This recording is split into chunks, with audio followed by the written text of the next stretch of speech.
السلام عليكم ورحمة الله وبركاته. في تعليم الرسم أسلوب مختلف اليوم في التصوير وعرض مراحل الرسم وإظهار الألوان. وكما نقول دائما دول الألوان الأربعة اللي منهم كل ألوان العالم: الأبيض والأحمر والأصفر والأزرق. هنشوف النهاردة مراحل رسم المنظر ده من البداية للنهاية بشكل مفصل، دقائق سريعة ولكنها مهمة جدا للرسامين والمهتمين بالرسم والفن التشكيلي. طبعا الفرش اللي أمامنا دي فرش مختلفة بالنسبة للحجم. كل اللي انت محتاجه كرسام بالنسبة للفرش مجموعة أحجام: الحجم الكبير للمساحة الكبيرة والحجم الصغير للمساحة الصغيرة فقط. اختار الفرشاة المناسبة بالنسبة لحجم العنصر اللي بترسمه، ده بيريحك.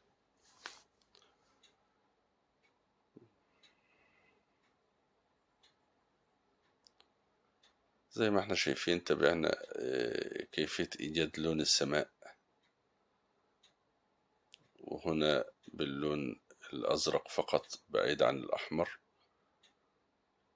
كي تكون السماء مضيئة في الأفق، وخاصة عندما نضع الأبيض هكذا.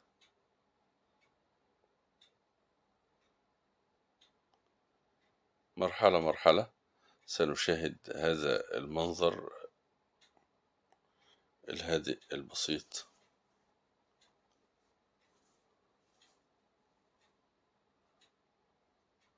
مراحل سهلة وبسيطة ومنظمة. نتكلم إن شاء الله عن بعض الأسرار اللي بتريحك كرسام أثناء إنشاء اللوحة بتاعتك. الآن بنعمل لون الأفق بالنسبة لمياه البحر. المنظر عبارة عن بحر وسلسلة ممتدة من الصخور، وهنرسم مياه البحر الشفافة بدرجتها الرائعة بشكل سهل ولكن النتيجة ملفتة ومبهرة بإذن الله تبارك وتعالى. نتابع مع بعض درجات الألوان اللي بنستخدمها وكيفية وضع الأبيض ودمج هذه الدرجات مع بعضها، كما سنشاهد بإذن الله التفاصيل الصغيرة والدقيقة اللي هتكون في البحر من قريب. أصدقائي الكرام، تابعوا معايا هذا اللون الأخضر بقليل من الأصفر سيتحول اللون الأخضر، زود الأزرق كي يعطينا اللون الأزرق التركوازي الرائع، ونقوم بدمجه مع اللون الأزرق السماوي بمساعدة قليل من الأبيض في المتوسط هكذا.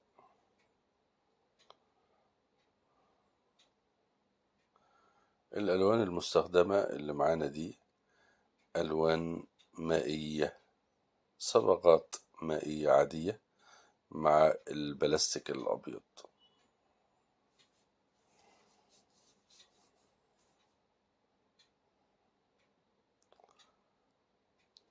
اللون الأزرق الداكن ده لون الظل، ظل السلسلة الصخرية، الصخور اللي هتكون ممتدة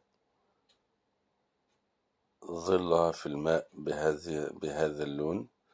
وبعرض الفرشاة نضرب ضربات عرضية اهتزازات المياه وتوزيع الظل بشكل مناسب لاهتزاز المياه بالنسبة لمنطقة الظل اللي تحت الصخور.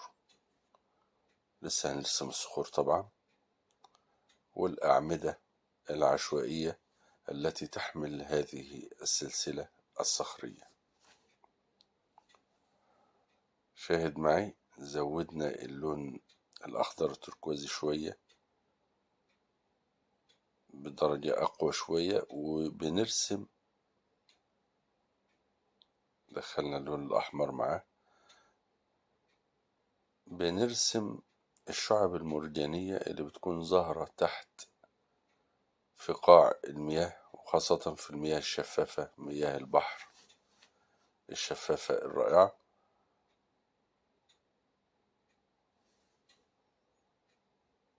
بتكون الشعب المرجانية والصخور اللي موجودة في قاع البحر ظاهرة من المياه الشفافة بهذا الشكل. ولسه طبعا هنعطي بعض التفاصيل المهمة جدا نتكلم عنها في الوقت المناسب. بنزود أماكن المضيئة في المياه، الأماكن اللي ما فيهاش صخور وشعب مرجانية تحت المياه بتكون ظاهرة بشكل فاتح شوية ومضيء نسبيا.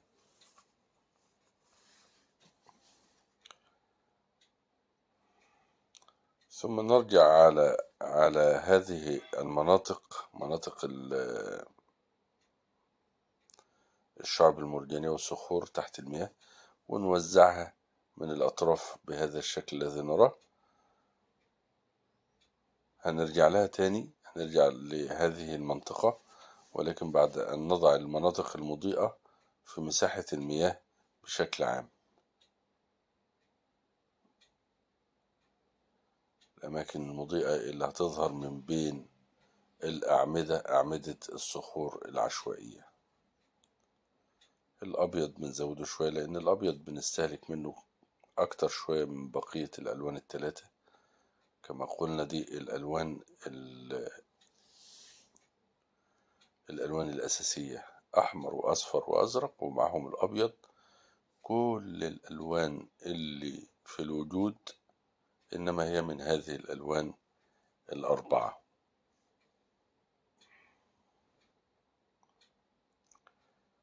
دائرة الألوان تعتمد على هذه الألوان الأربعة.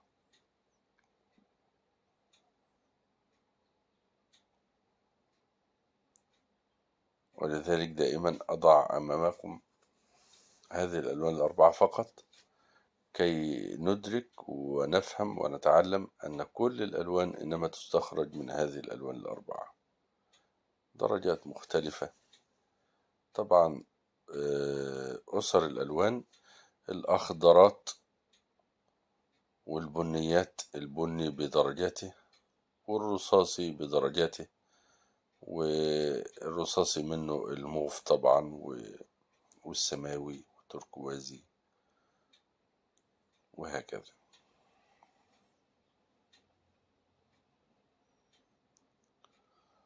اللون البني بنزوده شوية في مناطق الظل. البني بنزود الأحمر شوية مع الأزرق وقليل من الأصفر، يعطينا اللون البني كما نشاهد في خلط الألوان أمامنا الآن. طبعا هذه الصخور بتأخذ التفاصيل والملامح من نفس درجات اللون اللي هو اللون البني اللي أمامنا ده. بنزود الظل في بعض الأماكن بدرجات مناسبة، ونوزع بشكل مناسب لهذه الصخور بضربات عرضية هكذا. طبعا لسه هنضع الإضاءة، الآن بنضع الظلال المناسبة، ثم بعد ذلك الإضاءة هكذا في الأجزاء المعرضة للضوء. تدريج ضوئي مع تدريج ظلي، الأضواء في الأماكن المرتفعة والظل في الأماكن العميقة، ونضع أعلى ضوء في أعلى المناطق هكذا، كما سنضع أعلى ظل في الأسفل في الأماكن المظللة والمظلمة.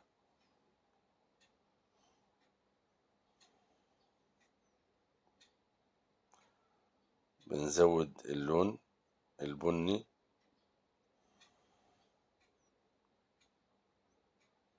نزود الأحمر شوية. اللون البني في الأعماق هنا، نزود الأحمر. ده الظل القوي جدا اللي تحت، والأعمدة الصخرية التي صنعتها قوة عوامل التعرية. طبعا المياه جرفت وشكلت هذه السلسلة الصخرية هكذا. بقيت هذه الأعمدة لتحمل هذه الصخرة الممتدة الكبيرة.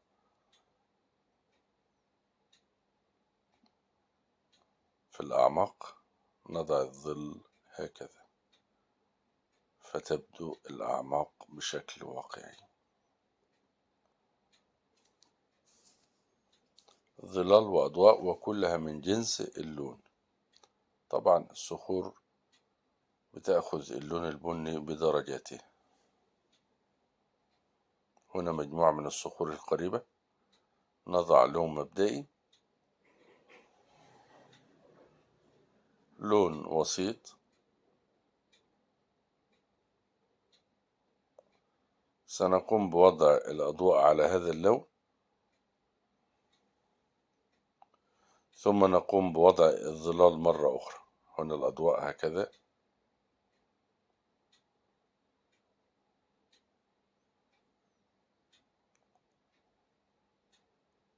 وأيضا نضع الظلال في الأعماق. نزود اللون البني بالأحمر والأزرق، ونقلل اللون الأبيض ونضع الظل. ونفس الكلام في الصخور اللي تحت دي، نضع عليها أضواء وظلال.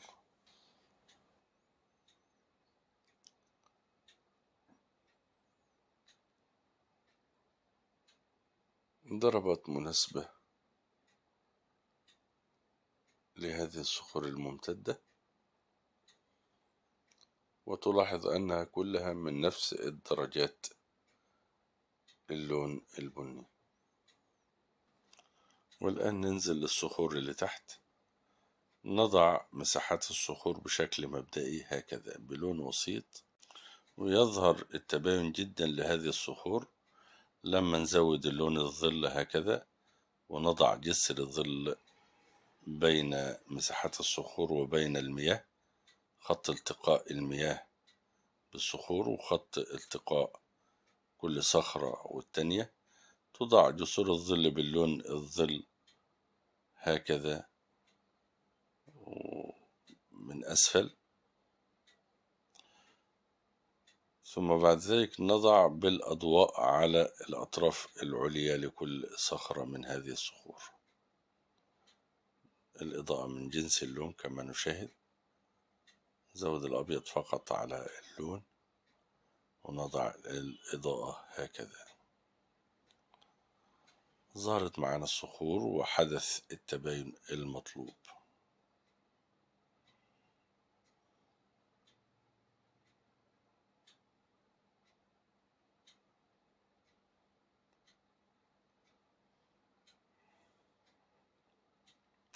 أصدقائي الكرام، كل التحية والتقدير لكم. دعوتي لكم جميعا بالتوفيق والنجاح والسعادة والتيسير، اللهم آمين. بفكركم بوضع الإعجاب دعما لهذا المجهود كي نستمر في العطاء وينتشر الخير على أيديكم. شكرا جزيلا للمتفاعلين، شكرا جزيلا للقلوب الطيبة الإيجابية التي تنشر الخير، اللهم آمين. بعض الظلال السريعة لهذه الأعمدة في المياه، واللي هنحددها باللون الأبيض تاني. زودنا الظل تحت الصخور بشكل أكبر شوية، وباللون الأبيض والأزرق السماوي الفاتح نقوم بتحديد الظل هكذا، فاصل بين الضوء والظل، وبعض الاهتزازات اللي بتكون في المياه وخاصة في مناطق التقاء الأعمدة دي بالمياه. زود الظل هنا أيضا من جنس لون المياه، اللون الأزرق. حتى الصخور اللي في قاع البحر بنديلها ظلال ازاي، دي تفاصيل وأسرار رائعة بتظهر معاك هذه العناصر. ادينا ظل للصخور والشعب المرجانية في الأعماق، وندي إضاءة في الأعلى خالص، وش المياه، وجه المياه الأعلى، مسطح المية من أعلى، واهتزازات المياه هكذا لتبدو الصخور في الأسفل بشكل رائع رائع وواقعي. وهذا ما نشاهده في الواقع في الحقيقة لمن رأى هذه المياه، مياه البحر الشفافة.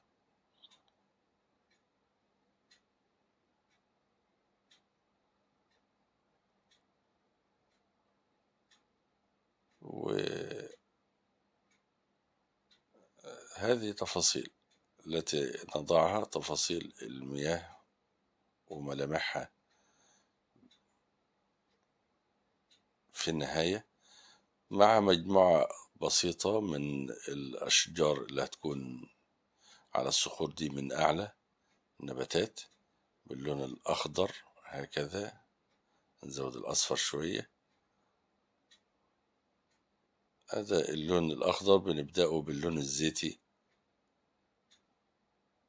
الداكن، وبعد كده بنضع عليه بالإضاءة باللون الأخضر الفاتح، فتظهر معنا هذه النباتات بشكل رائع وبسيط، مع بعض الفروع الشجرية الخفيفة المناسبة للصخور دي من أعلى.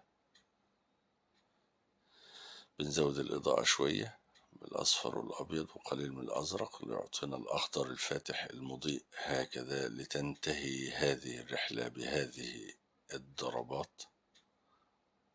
يا رب تكون كانت رحلة ممتعة، ونكون استفدنا، ومنتظر رأيكم في هذا الأسلوب الجديد في عرض اللوحة وكيفية التصوير. منتظر رأيكم في الحقيقة، وكل التقدير والعرفان للداعمين بالإعجاب والتعليقات والكلمات الجميلة الرائعة التي أقرأها بكل شغف وبكل حب، وتسعد القلب وتحفز الهمة وتشجع في الحقيقة على الاستمرار ومواصلة مسيرة العطاء. كل الشكر والتقدير لكم أصدقائي الكرام. وختاما أدعو الله لي ولكم. اللهم إنا نعوذ بك أن نضل أو نضل، أو نذل أو نذل، أو نجهل أو يجهل علينا، أو نقترف سوءا، أو نجره إلى أحد من خلقك. اللهم اهدنا فيمن هديت، وعافنا فيمن عافيت، وتولنا فيمن توليت، وبارك لنا فيما أعطيت، وقنا واصرف عنا شر ما قضيت. أرنا الحق حقا وارزقنا اتباعه، وأرنا الباطل باطلا وارزقنا اجتنابه، واهدنا بهداك إلى ما تحب وترضى. وعلى أمل لقاء بكم ومنظر جديد ومعلومات جديدة في عالم الرسم والفن التشكيلي. لكم مني أطيب المنى وأسمى الدعوات، والسلام عليكم ورحمة الله تعالى وبركاته.